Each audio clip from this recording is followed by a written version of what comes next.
All right, so we're going to finish up this last section here, and in this section we are going to deal with the American West and the relationship that took place between white settlers and the U.S. government and then the Native Americans. And this kind of is going to close up the idea of the Western frontier, and while we're still kind of in the late 19th century, the late 1800s, it's kind of this time frame that was kind of really, the closing of the frontier was really first kind of recognized and coined by this process was by a historian named Frederick Douglass Turner, which is not to be confused with the abolitionist and speaker Frederick Douglass. This is Frederick Douglass Turner, who in 1893 said, "Up to our own day, American history has been to a large degree that history of the colonization and the great West existence of an area of freeland, its continuous recession and the advance of American westwards, which explains American development." And so even in their day, they realized that how much of Americans' history really was the process of Americans pushing to the West and using these opportunities to go westward.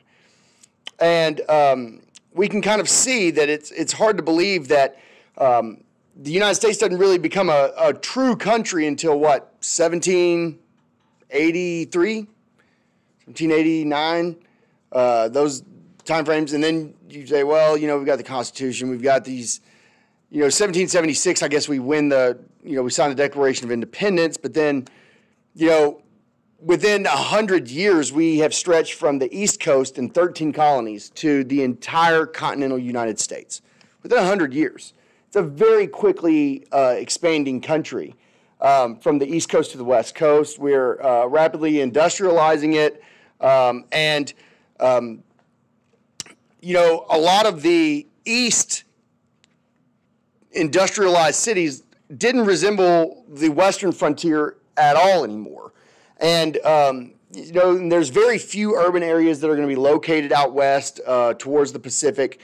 And so realistically, as you kind of go across the middle of the country, what you're surrounded by is just this patchwork of farmland and ranch land and these miners that are trying to just make the best of the situation that they have there in Middle America. And so, again, there's going to be a lot of new opportunities in the West, but you're also going to see a lot of conflict with Native Americans who are going to want to cling to their tribal traditions and their tribal lands. And this conflict between white Americans and Native Americans is really going to conclude with white Americans just taking all the land and putting the natives on reservations eventually. And they're really only doing this because, the natives are inconvenient. More than anything, there's plenty of room, but the natives wouldn't stop attacking and raiding because, they had this thing about, white people stealing their land. And so it was really an inconvenience for the white settlers, so they were like, we just got to get rid of them. And that's kind of what this lecture is going to be about. So there's several things that we need to understand at the outset of this that are kind of going on in the background. And just remind you that there's a couple of official policies that we want to point out. And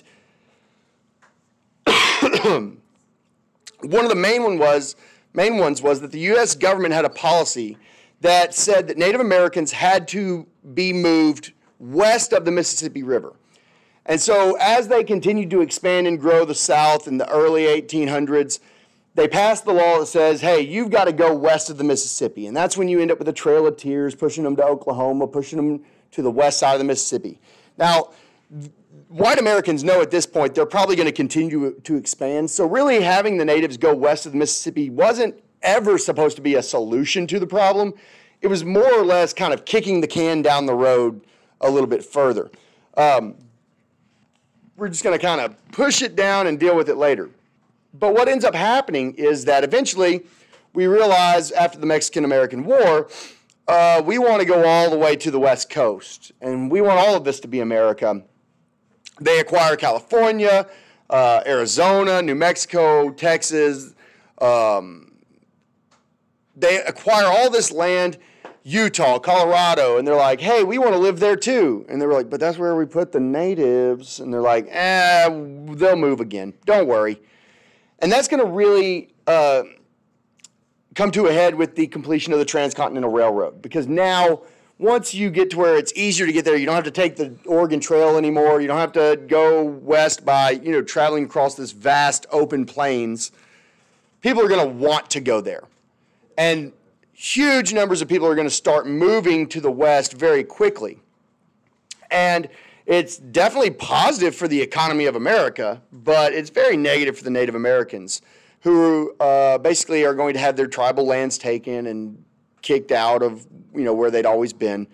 And again, there's some nuance that goes on there that you can kind of dig even deeper into. But basically, you have to understand that not only are white settlers pushing Native Americans out, but then Native Americans are themselves competing for smaller amounts of land. So you've got all these tribes. Well, this constriction of where Native Americans can live gets tighter and tighter and tighter. These different tribes are going to come into contact more and more with each other. And so then they end up going to war with each other as well, because they also have to compete for resources, okay? And so don't forget that, this is all because Europeans are really forcing them into a tighter area to live. You have groups like the Comanche and the Apache kind of squaring off for settling of the Southwest, and you have like Geronimo, right? He's one of the leaders there, and this is, I believe, Geronimo possibly. I think that's Geronimo.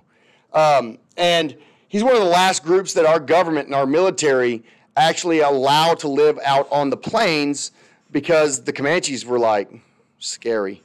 They were really good. And so we had driven them out of the Great Lakes region, and then we were able to kind of take that land, but the Comanches are still kind of giving us trouble. And so basically the United States military is going to end up being the ones that are going to have to go around and drive the ones that won't leave out. This leads to some really bad instances of like abuse of Native Americans. One of the big ones was like the massacre at Wounded Knee or Sand Knee. And that's like 1864. They go in, the U.S. military comes in, and there's a bunch of Sioux Indians. And they've just got to camp women, children mostly. And the warriors had attacked the U.S. military, and so they go in and they say, hey, we're going to attack back. And they just massacre like hundreds of women and children and stuff in their town there at Wounded Knee. It's pretty messed up. And then the Sioux go back with like Crazy Horse, and they're trying to kill everybody too. I mean, it's back and forth. It's a war. I mean, straight up war. And obviously the Native Americans understandably want to live on their ancestral lands. White Americans are like, but we like it. We want to put some presidents' faces on those mountains, so you're going to have to leave. Yeah, I mean, so all the way from Montana to New Mexico to all of these places. I mean, you had like the Dakotas, from the South Dakota, North Dakota, all the way to Idaho, Montana, New Mexico, Central Plains, Kansas, all of these areas. Inevitably, this is going to end up with some horror stories of what's going on. Another big part of this whole move west was the hunting of the bison. Buffalo played a very big part of the story of survival in the plains. And, there's this idea that, the white people came in and massacred all the buffalo to get rid of the natives. But actually, more modern scholarship has kind of said that it's very likely that the natives actually massacred the buffaloes themselves to keep white people out, like to take away food from them. But either way, the buffalo was needed in order to sustain life in the West. And so one way or another, they basically depopulate to almost extinction the American bison, which is crazy if you really think about it. Like, if you read this number here, it's like from 1872 to 1875, nearly 9 million buffalo were killed just for their hides. Yeah, that's a lot. You have this guy, William Buffalo Bill Cody. Anybody ever heard of Buffalo Bill Cody? Yeah. He was very famous. He says that he was claimed to have killed over 4,300 buffalo himself. But, he and his men from the years of 1867, 68, what they're doing is they're actually helping to feed the workers of the Union Pacific Railroad as they're building the Transcontinental Railroad. So you've got all these Irish and Chinese immigrants. They're out there working in the desert and in the plains. And so they need food, and Buffalo Bill Cody and his friends are the ones basically supplying them with food by just killing the buffalo. Using the skins for warmth and stuff? Yeah, making blankets, clothes, all different kinds of stuff. I've heard buffalo is delicious. There's kind of this astronomical sort of extinction rate here where basically the buffalo are almost extinct by 1880. You hear all these stories about as children, like, the Native Americans worshiped the buffalo. They used every part of its body. How many of you have heard that before? Yeah, there's evidence that they just did many similar things. There just wasn't as many of them killing them. Like that the Native Americans, while they did use buffalo, again, went on to slaughter the buffalo themselves just to keep white people from using it.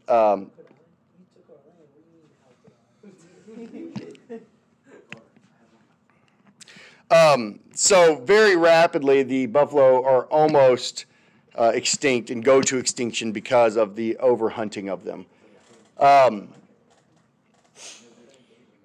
Now, you kind of get a really good picture here. There's some details that we got into for the big picture, but specific moments like Sand Creek Massacre and Little Bighorn that we're going to talk about here, Americans are pushing westward, and the government is continuing to force natives into the smaller and smaller reservation plots. That honestly, the government looked and said, "What's the least valuable piece of land we can find?" Like, "Oh, that land over there, we can't even grow stuff there." And they're like, "Perfect. That's where we'll put the natives. The least useful piece of land available. That's what we'll give to them." And so, there's no pasture land. I mean, it's just, the white people just took everything that was good and then gave the Native Americans everything that sucked. They were like, there you go.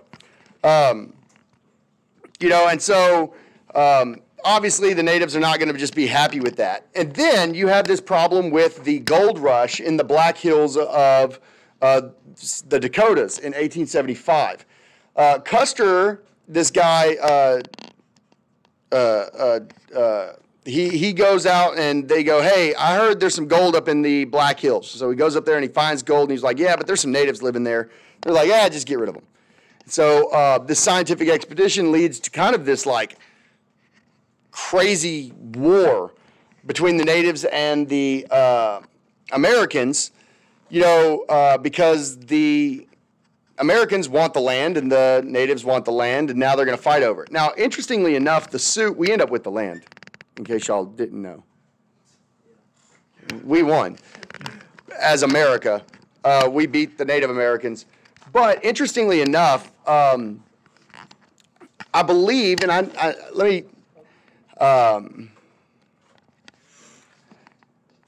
the American Sioux Indian, actually, I believe right now they won a lawsuit.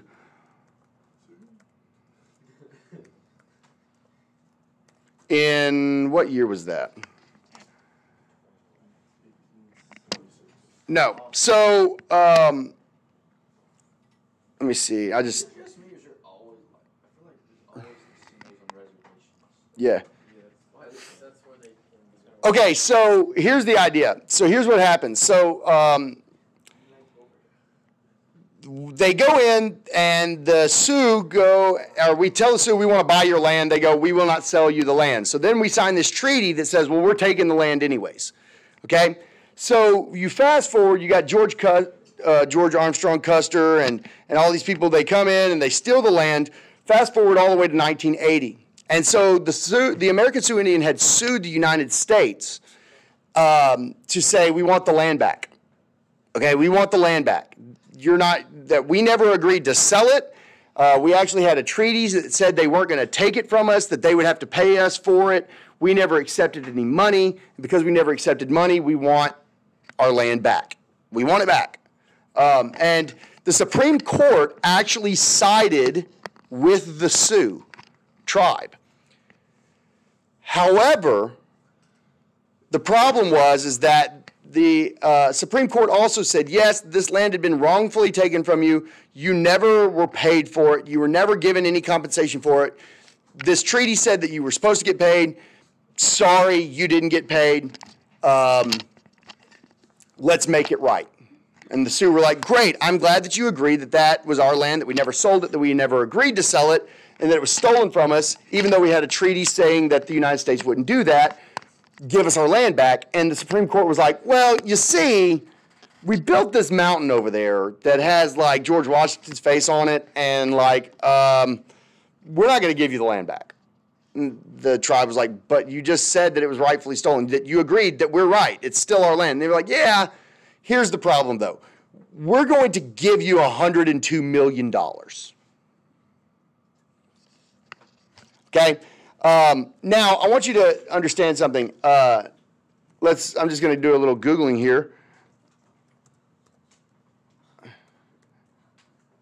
How many people are in the Sioux Nation today? The Great Sioux Nation.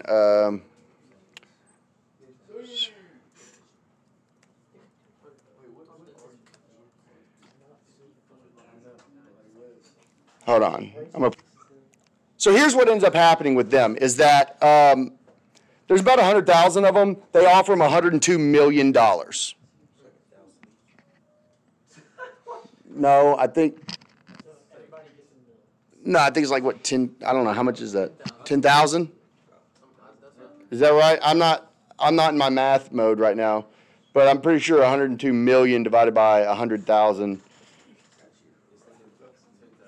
It's like $10,000 each? Okay. So they basically said, we'll give you 10 grand each to split up. Now, this is a tribe that is very poor, doesn't have a whole lot. They're going to give them the money, okay? But the Sioux say, we're not going to take it. Because if we take your $102 million, right, if we take that money, then basically what we're saying is that we're agreeing to sell you the land, right? Does that make sense? That if we take the money, then basically we're saying that the land was for sale, and the whole point was that the land wasn't for sale, you stole it. If we accept the money, then that means we sold you the land, and we're not doing that.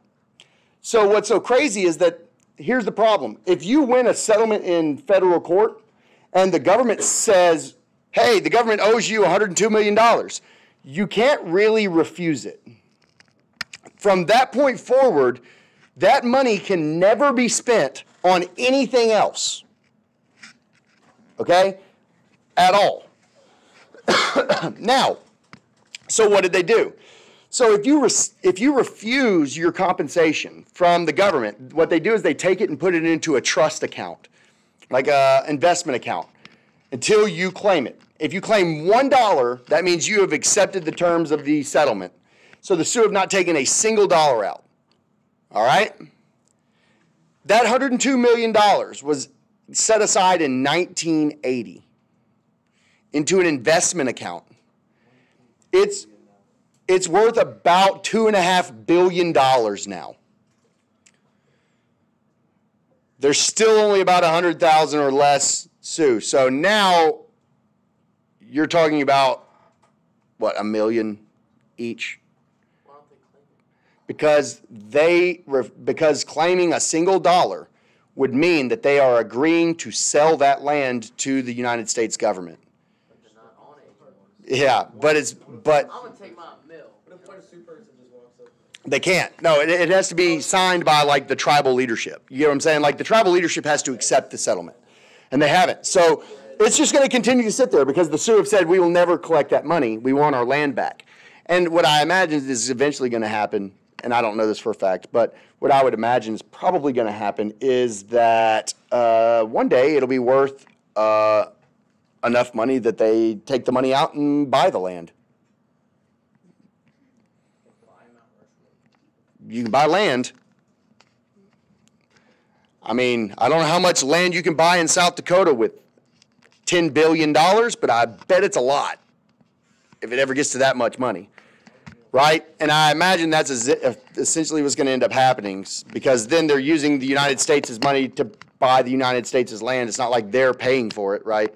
So I don't know what's going to end up happening there, but that is an interesting outcome of all of this that's eventually going to happen. But it's inevitable that, this finding gold is going to lead to a problem. And so you end up with the Sand Creek Massacre you end up with about 800 Cheyenne Indians in southeast Colorado. Their chief was known as Black Kettle. He approaches the U.S. Board of Native American Board, and he says, hey, we need protection on November 28th of 1864. He is assured that if they stay at Sand Creek, that they will not be disturbed, that was their territory, and that they would be left alone. And unfortunately, though, that news that was given to them by the government had not reached the people out in Colorado. Because the very next day after the federal government told them, oh no, if you stay there, nobody's going to bother you, a group of volunteers formed a militia and go out there and attack. And they told Black Kettle all he needs to do is raise an American flag of friendship, and he says that they're not going to do that. And they start to threaten him, and Black Kettle says, we'll kill you. And then, they go and kill all the Indians there. And then they scalp them, which is awful. What? This guy, J.M. Shivington? Yeah, he goes in and then, just as to rub it in their face, kills women, children, men, and then scalps them all. Yeah. Yeah, even though they had just gotten a promise from the government that they would be protected. Obviously, that's not going to go well. It was agreed that white people had to be met in full force, and you end up, a couple years later, you're going to end up with some major battles. You end up with fighting in Montana outside of Bozeman. They kill 81 soldiers there. They disappear. And then that was led by a guy, Fetterman. And then Custer goes to the Dakotas, and he's trying to fight there. And that doesn't work out for him either. So this is just a back and forth war. As we mentioned, the Sioux Indians, 1874, 1875, gold's discovered there. They try and get them out of there, but it's a Native American hunting ground, so the Native Americans are going to try and stop them. It's going to be Chief Sitting Bull and a very famous warrior called Crazy Horse, and they're going to be on one side, and they're going to be fighting against the U.S. Army. Now, Custer basically, he picks a fight against a very, very large Native American force. He thinks that he's like, oh, we've got all these great weapons, and, we outnumber them 50-1, but so there's this small group down there, and he's like, oh, we're going to go show them, and he rides down, and he's trying to attack, but then he goes over the hill and realizes that he's come up on, the largest Native American fighting force ever assembled in North America. The dude just wrote in there hi-ho silver, oh crap, not good. And so he attacks the encampment, but he gets engaged and they destroy the entire 7th Cavalry and General Custer. And they call it that's at the Battle of Little Bighorn. It didn't go well for Custer. And then of course he had 265 men. He encounters 2,500 warriors. Whoops. Yeah, well, he got killed. So it was kind of an up and down, but obviously this is this massacre of the cavalry there is only going to make things worse for the natives in reality. And so then they're going to, the U.S. Army is going to celebrate Custer, who was actually trying to go in there and take advantage and kill a bunch of unarmed people. And then he gets killed, and then they use him as this rallying cry to go get all these other people. And here you have all these monuments of the little bighorn and all the people that died. Then you end up with this guy, the Chief Joseph. He leads 700 Indians about 1,700 miles trying to reach Canada and where Sitting Bull had fled to. And the U.S. government had already taken about 90% of their land, so he's trying to escape because he realizes he doesn't want his people to get, massacred. And so he's on his way. Huge numbers of his entire tribe get killed by disease as they're trying to make this 1,700-mile journey. They get all the way to like Montana, and then they get captured and then forced to walk back to Oklahoma. So that sucked. Yeah. And then, of course, many, many, many more die on the way to Oklahoma. Lots of people end up dying he dies in Kansas. It's pretty terrible. This is just understand, white people bad at the time. I mean, it's pretty clear. I think we all kind of understood to a large degree just how awful this was, but yeah. We start trying to say, hey, it would be better if you just assimilated, instead of us recognizing you as sovereign entities, it'd be easier if you would just become more white. And we've kind of talked about this before, I believe. Yes, I showed y'all some images of this already. And like I said, this kind of recaps some of the things that we've already talked about. The Dawes Severalty Act, where Native Americans who renounced their tribal citizenship could get a portion of their tribe's land. So you just say you're not part of the Sioux anymore, and then we'll take land from the Sioux and give it to you, which is messed up. Yeah, it's not a nice way to handle people. Very complex, very violent, and tragic. There were some major differences between how natives were treated in the East and how they were treated in the West. But basically, it was all in the name of commerce. Now that we have the ability to travel out there, we want y'all to leave. And that's kind of how it plays out. Oh, there's gold on that land? You're going to have to go to some crappier land while we take the gold. Yeah. Oh, you like these buffalo and that's how you survive? We're going to kill them all. Then you'll have to leave. It was really kind of a messed up situation. But by the end of it, the Native Americans lost. So you kind of end up with all this mythology of the natives and all this stuff. And yes, certainly the Native Americans dealt some blows in this conflict, but ultimately they were not able to hold on. So that kind of basically shut it off to where white people could do whatever they wanted out there, and then they continue to expand and make America into what it is today to some extent. And that brings us to an end of this module.